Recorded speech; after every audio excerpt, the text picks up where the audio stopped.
Mula sa masayang pagsasama hanggang sa trahedya. Ito ang kwento ni Gracelyn Ramayrat. Isang kwento ng pag-ibig na nauwi sa karahasan.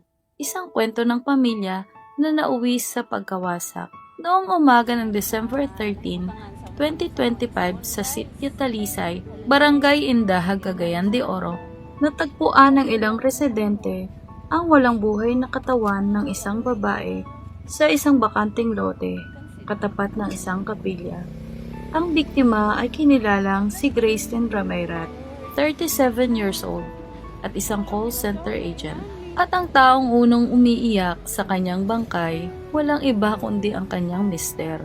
Taong nakalipas bago ang krimen. Sa isang simpleng pagtitipon ng magkakaibigan sa Cagayan de Oro, unang nagkakilala sina Gracelyn at John Lloyd Ramayrat. Sa simula, tila perpekto ang lahat. Madaling nahulog ang loob ni Gracelyn sa binata. At si John Lloyd, todo ligaw. Mga mensahe sa madaling araw, sundo pagkatapos ng shift, mga pangakong habang buhay hanggang sa naging sila. Si Gracelyn ay masipag, responsable, independent at nagtatrabaho, may pangarap para sa kinabukasan. Si John Lloyd naman ay masayahin, mapangakit ang ngiti at marunong magpakilig na mas bata sa kanya ng 9 na taon. Masayahin, palabiro, madaling makagaanan ng loob. Sa simula, tila perpekto ang lahat. Mahahabang usapan sa gabi, mga simpleng date sa karinderya, mga pangarap na maliit, ngunit masaya ang pamilya.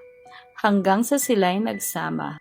At hindi nagtagal, nagkaroon sila ng unang anak na nasundan pa ng 2 mga cute na mga bata. Sunod-sunod ang biyaya, 3 maliliit na anak ang nabuo sa kanilang pagsasama na perpekto na kung ilalarawan.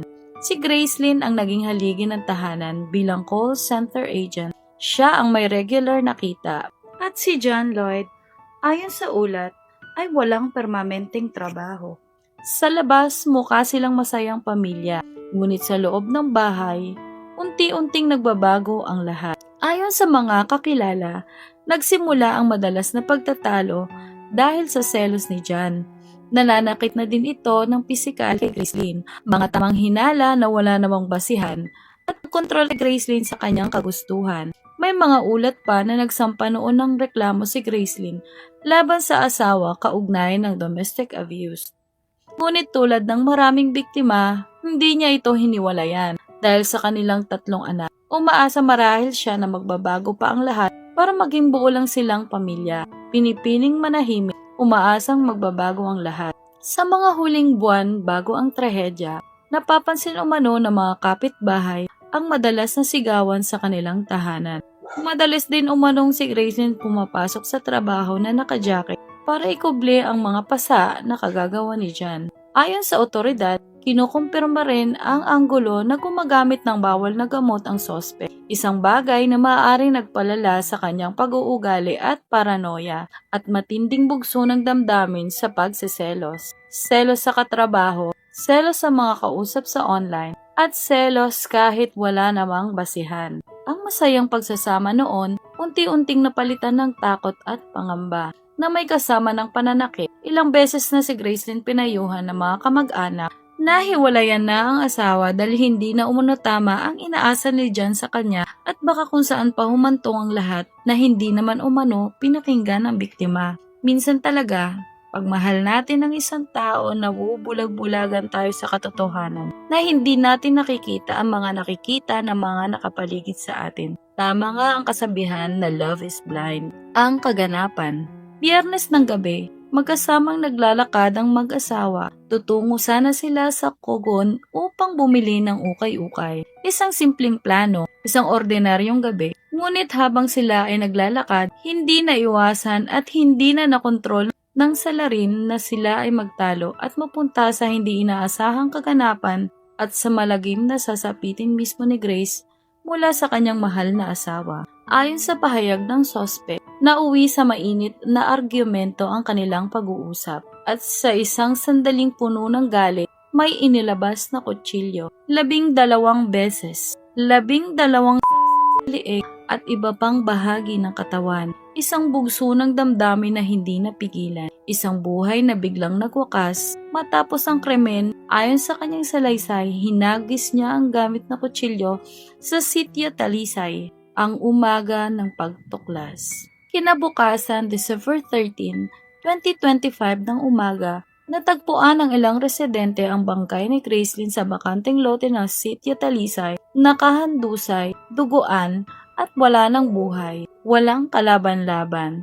Sa crime scene, may na-recover na isang pares ng tsinelas, isang maliit na detalye na magbubunyag ng katotohanan. Nang tumungo si John Lloyd sa crime scene, kasama ang kanilang 3 maliliit na anak, napahagulgol umano ito. Labis ang pagtangis at hinagpis sa pagkakita niyang duguan at wala ng buhay na asawa. Ayon sa kanyang unang pahayag, naglalaba lang raw umano ang kanyang asawa ng umagang iyon at hindi niya namalayang wala na pala ito sa kanilang bahay. Hindi niya alam kung bakit nasa bakanting lote ang katawan nito. Ngunit sa masusing imbestigasyon ng otoridad, nalaman nila na ang tsinelas na na-recover ay pagmamay-ari pala ni John Lloyd at dito na siya hinuli. Nang una, itinatanggi pa niya na wala siyang kinalaman sa pagpaslang sa kanyang asawa, ang pag-amin. Habang nakaluhod, umamin si John Lloyd. Inamin niya na siya patay sa asawa dahil sa matinding pag-aaway dulot ng pagsiselos.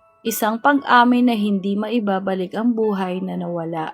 Na magsisi man siya ng 100 times, wala na, huli na, tapos na, finish na. Ngunit sapat ba ang dahilan na selos? Sapat ba ang galit para kitilin ang buhay ng taong minsan mong minahal na siyang ina ng iyong mga anak at bumubuhay sa iyo? Yun ba ang sukli sa pagmamahal at sakripisyo para sa iyong pamilya? Na-recover din mula sa kanya ang isang jacket at bimpo na may bahid ng dugo. Ang kanyang mga luha sa crime scene ay napalitan ng pag-amin sa presinto. May record ng domestic abuse, may mga senyales, may mga sigaw na marahil ay narinig ng ilan, ngunit tulad ng maraming kaso ng karahasan sa tahanan, madalas itong nagtatapos sa trahedya. Sa kasalukuyan, nahaharap si John Lloyd Ramairat sa kasong parricide.